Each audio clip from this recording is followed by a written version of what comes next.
Hello everyone, welcome back. The subject is Highway Engineering Unit 4th and the name of unit is Construction of Road Pavement and Materials, in which we cover a important and interesting topic, that is pavement. A little bit introduction part of pavement will be finished and in this lecture we will discuss a concluding part of pavement. Okay, requirements of pavements and types of payments also. मतलब ये highway engineering का चौथा unit जिसका नाम है construction of road pavement and materials, जिसमें कि हम लोग पेवमेंट 4.2 को जिक्र कर रहे थे, जो कि पेवमेंट का इंट्रोडक्शन पार्ट हम लोग कुछ पिछले लेक्चर में हम लोग कर लिए थे कंप्लीट. इस लेक्चर में हम लोग उसको कंक्लूड करेंगे, उसको पूरा करेंगे किसको, पेवमेंट को. फिर हम लोग जंप इन कर जाएंगे दूसरे टॉपिक पे जिसका नाम है कंस्ट्रक्शन ऑफ अर्दन रोड वगैरह. ठीक है, जो कि 4.3 में होगा. राइट, ये हमारा 14th वीडियोज़ है हाईवे इंजीनियरिंग पे. और भी दूसरे माध्यम से हम लोगों ने इस हाईवे इंजीनियरिंग के क्लास को, हाईवे इंजीनियरिंग के सिलेबस को कंप्लीट करने की कोशिश किया गया है. ठीक है, तो हम आगे बढ़ते हैं पेवमेंट के दूसरे भाग में. Second level of pavement, objective of pavement हो चुका था. ठीक है ना, और भी ढेर सारे चीज़ों को जिक्र करना बाकी है पेवमेंट में, जो कि हम लोग अभी कर रहे होंगे. राइट, तो इसके पहले वाले टॉपिक में हम लोग जिक्र कर लिए हैं पेवमेंट का. अभी हमारे पास है एक उसका सब टॉपिक जिसका नाम है requirements of a good pavement. मतलब क्या क्या किन किन चीज़ों को की ज़रूरत होती है एक अच्छे पेवमेंट को बनाने में. अच्छे मतलब देखने में अच्छा नहीं, स्ट्रक्चर, स्ट्रेंथ वगैरह में अच्छा होना चाहिए. कौन? हमारा पेवमेंट. ठीक है, a good road pavement should be, क्या क्या होना चाहिए देखते हैं. Be cheap and easy in construction, इतना बहुत ज़्यादा महंगा नहीं होना चाहिए, मतलब एक लेवल का महंगा होना चाहिए. ठीक है, मतलब सस्ता. ठीक है, और ईजी इन कंस्ट्रक्शन, मतलब जब भी हम उसको बना रहे होंगे तो वो ईजी होना चाहिए. किस पे? कंस्ट्रक्शन पे. दूसरा, बी स्ट्रॉन्ग एंड ड्यूरेबल. अभी अभी हम बात किए कि देखने में अच्छा नहीं होना चाहिए, वो स्ट्रॉन्ग होना चाहिए, स्टिफ होना चाहिए, हार्ड होना चाहिए. ड्यूरेबल मतलब चलता रहना चाहिए. ठीक है ना. तीसरा, provide an impervious and sanitary surface. हम क्या बोले थे? इम्परवियस. अब ऐसा नहीं है कि पानी वगैरह क्या हो जाए उसमें जमने लग जाए. क्यों, क्या होता है वो हम लोग जानते हैं बखूबी. Be smooth enough to provide low tractive resistance but not so smooth which may become slippery. अब इतना भी ज़्यादा स्मूथ ना बना दें हम अपने रोड को कि स्लिपरी कंडीशन आ जाए. ठीक है ना, व्हील्स जो है स्किड कर रहा है, व्हील्स जो है स्लिप कर रहा है. What is the difference between slip and skid हम लोग जिक्र कर चुके हैं. ठीक है ना. Not develop corrugation, not cause glare in the sun, provide good visibility at night, be suitable for all types of traffic. मतलब कि ऐसा नहीं है कि ग्लेर बहुत इतना ज़्यादा चमकीला बना दे कि धूप की रोशनी पड़ने पे हमारे आंखों में आ जाए, मतलब ड्राइवर की आंखों में आ जाए जो व्हीकल कर रहा है. राइट, तो इन चीज़ों को भी मद्देनज़र रखा जाता है अच्छे पेवमेंट को बनाने के लिए. ठीक है, आगे बढ़ते हैं. Provide a safe and comfortable riding surface under all weather condition. Have long life. Have low maintenance cost. ये सब जो चीज़ें हैं कि लो मेंटेनेंस कॉस्ट होना चाहिए. ऐसा नहीं कि हर दिन उसको रिपेयर ही करा जा रहा है, फिर काहे का रोड है ना. जैसे रेलवे इंजीनियरिंग में आप लोग पढ़े होंगे पिछले सेमेस्टर में, रेलवे इंजीनियरिंग में सबसे ज़्यादा रेलवे ट्रैक को मेंटेन करना पड़ता है. तभी तो वो हम लोग आप भी पढ़े होंगे कि सेकेंड यूनिट में सबसे लास्ट वाला पार्ट है हमारा ट्रैक मेंटेनेंस. अगर जहन में याद होगा तो आपको थोड़ा सा भी याद होगा उस पार्ट का, सेकेंड यूनिट का लास्ट टॉपिक जो कि ट्रैक मेंटेनेंस है, जिसमें हम लोग ट्रैकमैन, जिसको गैंगमैन बोलते हो, गैंगमैन को हम लोग बखूबी पढ़े थे. क्या होता है उसका काम? एक्चुअली उसका काम क्या होता है कि ट्रैक को संभालना. ट्रैक को इन द सेंस संभालना मतलब ट्रैक के मेंटेनेंस, ट्रैक को मेंटेन करके रखना. कहीं पर अगर ज़्यादा एक्सपांसन है, कहीं ब्लास्ट कम है, या कहीं कोई फिश बोल्ट अगर नहीं अच्छे से फिक्स है, कहीं फिश प्लेट वगैरह, ये सब जितने भी सारे चीज़ें हैं ट्रैक से रिलेटेड, जिसको आप पीवे बोल सकते हो परमानेंट वे, तो उन सारे चीज़ों को मेंटेन करने का क्या काम करता था? Track maintain. तो इसीलिए क्या होता है, रेलवे इंजीनियरिंग में रेलवे ट्रैक में सबसे ज़्यादा मेंटेनेंस की ज़रूरत होती है, ठीक है। तो ऐसा रोड के कंडीशन में नहीं होना चाहिए। क्यों? क्योंकि रोड के कंडीशन में हर दिन मेंटेन या ट्रैक में रोड मेंटेनेंस करना बहुत ही कॉस्टली हो जाएगा, ठीक है ना, लो मेंटेनेंस कॉस्ट, इसीलिए है बोला है। नेक्स्ट टॉपिक है the selection of base course and the surface course of a pavement is govern by the following factors. अब जो कोर्स क्या, कौन सा कोर्स, अभी जो हम लोग पढ़े थे पिछले लेक्चर में, पिछले वीडियो में, कि कोर्स होता है पहला, दूसरा, तीसरा, चौथा, पांचवा, ठीक है ना, लास्ट वाला जो बिटुमिन वाला कोर्स होता है ना, फिनिशिंग कोर्स, और भी ढेर सारा पढ़े थे पिछले। इसमें एक डायग्राम भी है, फिगर भी है। पहला बात करते हैं type and intensity of traffic और ट्रैफिक वॉल्यूम। अब कौन से टाइप का हमको पेवमेंट बनाना है, ये सबसे ज़्यादा इम्पॉर्टेंट पार्ट हो जाता है सिलेक्शन ऑफ अ पेवमेंट में। किस टाइप के पेवमेंट को हम बना रहे हैं, क्यों हो जाता है? क्योंकि हम वहाँ के ट्रैफिक को आंक रहे होते हैं, क्योंकि हम वहाँ के ट्रैफिक को समझने के बाद ही पॉपुलेशन को समझने के बाद ही हम वहाँ पर किस टाइप का रोड होना चाहिए, तब जाके हम डिसीजन लेते हैं, right. Types of subgrade soil and drainage condition, funds available for the construction and subsequent repairs of the highway, availability of construction materials at site or with a reasonable distance from the site, plant and equipments available, time available to complete the project, altitude at which road is to be constructed, climatic condition at site।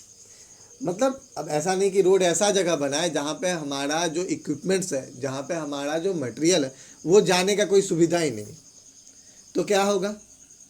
मतलब हमको man power हमको लगाना, man power in the sense मतलब कि हमको labour लगाना पड़ेगा जहाँ पे आपका मटेरियल गिरा हुआ है वहाँ से साइट पे ले जाने का।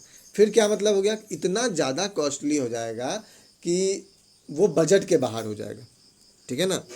प्लांट एंड इक्विपमेंट्स अवेलेबल, हम क्या बताएं कि जितने सारे इक्विपमेंट्स हैं वो अवेलेबल होना चाहिए, ठीक है ना, या अवेलेबल करवाया जा सकता है, ऐसा नहीं कि वहाँ हो ही नहीं सकता, ठीक है ना। तो उस जगह हम इस तरह का रोड बनाना प्रेफर नहीं करेंगे जहाँ पर अवेलेबिलिटी कम, ठीक है ना।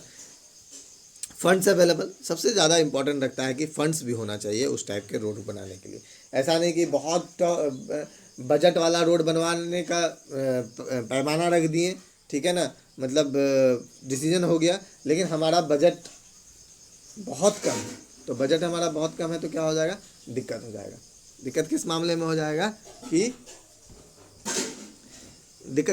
हो जाएगा कि हमारा जो रोड जो बन रहा है वो उस तरह का नहीं बन पाएगा जिस तरह का हम सोचे, या हमारा जो डिसीजन लास्ट फाइनल डिसीजन हुआ है उस टाइप का रोड नहीं बन पाएगा। क्यों?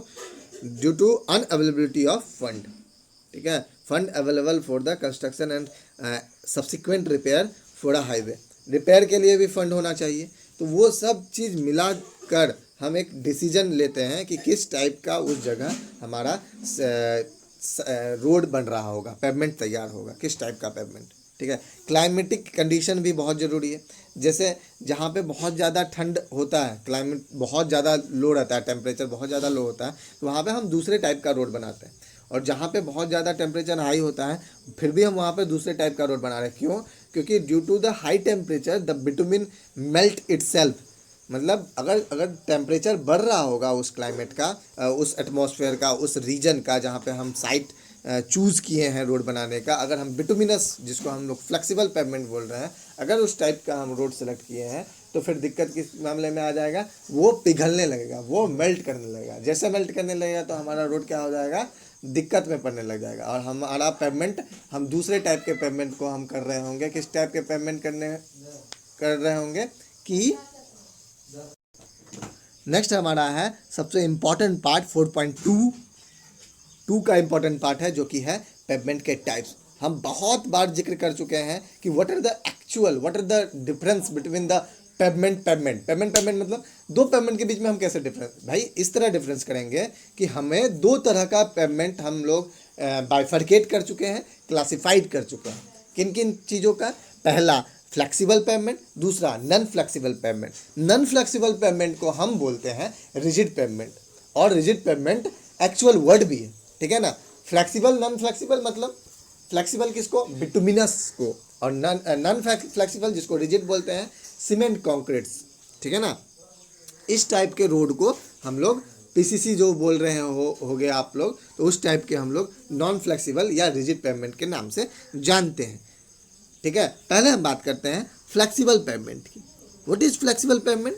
The road pavement which can change the shapes to some extent without rupture are known as flexible pavement. Any change of shape occurring in the subgrade and subsequent layers on it is reflected by the top surface of the pavement। मतलब एक figure से आप लोग समझ सकते हैं flexible payment का ये डायग्राम बना हुआ है, जिसमें सबसे नीचे कॉम्पैक्टेड सबग्रेड है। कॉम्पैक्टेड सबग्रेड मतलब जिसपे हम लोग डिग आउट करके रोलर चला देते हैं, ठीक है ना। उसके ऊपर बेस कोर्स है, base course in the sense बड़े बड़े पत्थर, ठीक है। उसके ऊपर क्या होता है, हमारा सब बेस होता है, ठीक है। उसके ऊपर क्या होता है, बेस कोट होता है। उसके ऊपर क्या होता है, वियरिंग कोर्स होता है, ठीक है ना। तो इन चीज़ों को मिलाकर, इन लेयरों को मिलाकर हम एक पेवमेंट डिज़ाइन कर रहे होते हैं, जो कि हमारा फ्लेक्सिबल पेवमेंट के नाम से जाना जाता है, ठीक है। आगे बढ़ते हैं। वाटर बॉन्ड मैकेडम, जिसको WBM pavement are the examples of flexible pavement. These type of pavement are constructed when funds are not sufficiently available। बहुत कब मेरे पास फंड है, हमारे पास फंड है, हमारे कमेटी के पास फंड है, हमारे गवर्नमेंट के पास फंड है, तो हम कौन सा यूज कर रहे होते हैं, वाटर बॉन्ड मैकेडम WBM। इस टाइप के हम लोग रोड को बनाना प्रीफर करते हैं। Large number of roads are to be constructed, local materials are to be advantageously used, traffic load is not very heavy, good subgrade is available, etc. in 4.313 shows the typical cross section of or flexible pavement। तो इस type के जहाँ पे हमारा मिट्टी ही बहुत ज़्यादा मजबूत है, तो वहाँ पर हम लोग water bound macadam WBM type के रोड को बनाना प्रीफर करते हैं, राइट। नेक्स्ट है हमारा रिजिड, जिसको हम बोलते हैं नॉन फ्लेक्सिबल, ठीक है, जिसको हम लोग बोलते हैं नॉन फ्लेक्सिबल। क्या होता है ये रिजिड पेवमेंट, बात कर लेते हैं। The road pavement which can not change their shape without rupture are known as non flexible और रिजिड। मतलब कुछ भी हो जाए वो चेंज नहीं करेगा, किसको, अपने शेप को। और बिटुमिनस वाला क्या होता है, ट्रक आ रही है जा रही है, गर्मी का मौसम है, तो क्या होगा, थोड़ा सा एक्सटेंड करेगा, ठीक है ना। Any change occurring in the shape of the subgrade is not reflected by the surface, and these pavement, cement concrete road pavement are the examples of rigid pavement। Cement concrete का जो pavement होता है, उनसे जो बना हुआ pavement होता है, हम उसको रिजिड पेवमेंट या नॉन फ्लेक्सिबल पेवमेंट के नाम से जाने जाता है। These types of pavements are constructed when funds are sufficiently available, long life of road pavement is desired, subgrade is poor और a varying nature, traffic load is very heavy, etc। मतलब हम इस टाइप के road को वहाँ prefer करते हैं जहाँ पे लोड ज़्यादा पड़ रहा हो, ठीक है ना, हमारा फंड बहुत ज़्यादा अवेलेबल हो, तो उस टाइप के उस जगह हम लोग रिजिड पेमेंट का यूज करते हैं। आपके मन में क्वेश्चन आ रहा होगा कि अगर हम रिजिड पेमेंट को हम यूज कर रहे हैं जहाँ पे ज़्यादा लोड हो रहा है, तो फिर NH वगैरह में हम क्यों फ्लेक्सिबल पेमेंट को हम लोग प्रेफर करते हैं। भाई वो flexible pavement WBM water bound macadam के जैसा नहीं होता है, वो बहुत ही ज़्यादा स्ट्रांग स्टिफ होता है, ड्यूरेबिलिटी उसकी ज़्यादा होती है। क्यों? क्योंकि उसमें जो कोर्स दिया जाता है, बेस कोर्स, सब बेस कोर्स, ठीक है ना, वो सब कुछ मजबूती को लेके चलता है। हम अभी कुछ लेक्चर पहले हम लोग टेस्ट किए थे, किस पे, एग्रीगेट पे, इम्पैक्ट टेस्ट वगैरह। तो हम क्या बोले थे, रोड बनाने के टाइम में ये काम आ रहा होता है, ठीक है ना। इसलिए ये कतई नहीं बोलोगे आप कि आप फ्लेक्सिबल पेवमेंट हम हाईवे पे नहीं बना के हम लोग रिजिड पेवमेंट बना रहे होते हैं। फ्लेक्सिबल पेवमेंट इसलिए पूरा हाईवे है क्योंकि हाईवे का जो डिस्टेंस है किलोमीटर्स में, वो बहुत ही ज़्यादा होता है। अगर हम उतना दूर हम रिजिड पेवमेंट बना दें तो बहुत ही ज़्यादा कॉस्टली हो जाएगा। ठीक है, ये हमारे पास एक डायग्राम है किसका, नॉन फ्लेक्सिबल, जिसको हम लोग रिजिड भी बोल सकते हैं। इसमें कॉम्पैक्टर सबग्रेड तो सेम एज इट इज़ है, ठीक है ना। उसके बाद एक कोर्स चढ़ाएं, क्या नाम है, सब बेस, उसके बाद बेस कोर, उसके बाद वही रोड स्लैब, ठीक है ना। आराम से इसमें सीमेंट कंक्रीट के मदद से हम रोड बना रहे होते हैं, पेवमेंट बना रहे होते हैं। क्या होता है डिफरेंस फ्लेक्सिबल और रिजिड पेवमेंट के बारे में, फ्लेक्सिबल और रिजिड डिफरेंस क्या होता है, ठीक है ना, ये भी दिया हुआ है। टाइप्स ऑफ पेमेंट हम लोग पढ़ लिए, उतना ज़्यादा नहीं पढ़ना है, फिर भी हम लोगों को अगर दिया हुआ है तो जिक्र कर लेंगे, ठीक है ना। ये आपके स्क्रीन पे दोनों डिफरेंस बताया हुआ है कि यील्ड क्या होता है, वेरिएशन क्या होता है, ठीक है ना। ये 6, 7, 8, 10, 12 क्या है, ये डिफरेंस है। They are less durable, they are more durable, ये सब आपके स्क्रीन पे जो जा रहा है ये सब, ठीक है ना। तो ये था हमारा पूरा फ्लेक्सिबल, नॉन फ्लेक्सिबल जिसको रिजिड बोल रहे हैं, rigid payment, difference between flexible और रिजिड पेमेंट, ठीक है ना। रिजिड पेमेंट को हम लोग नॉन फ्लेक्सिबल भी बोलते हैं। तो इस तरह हमारा एक इम्पॉर्टेंट यूनिट का एक इम्पॉर्टेंट पार्ट, एक इम्पॉर्टेंट टॉपिक हमारा कंप्लीट होता है, जिसका नाम है पेमेंट।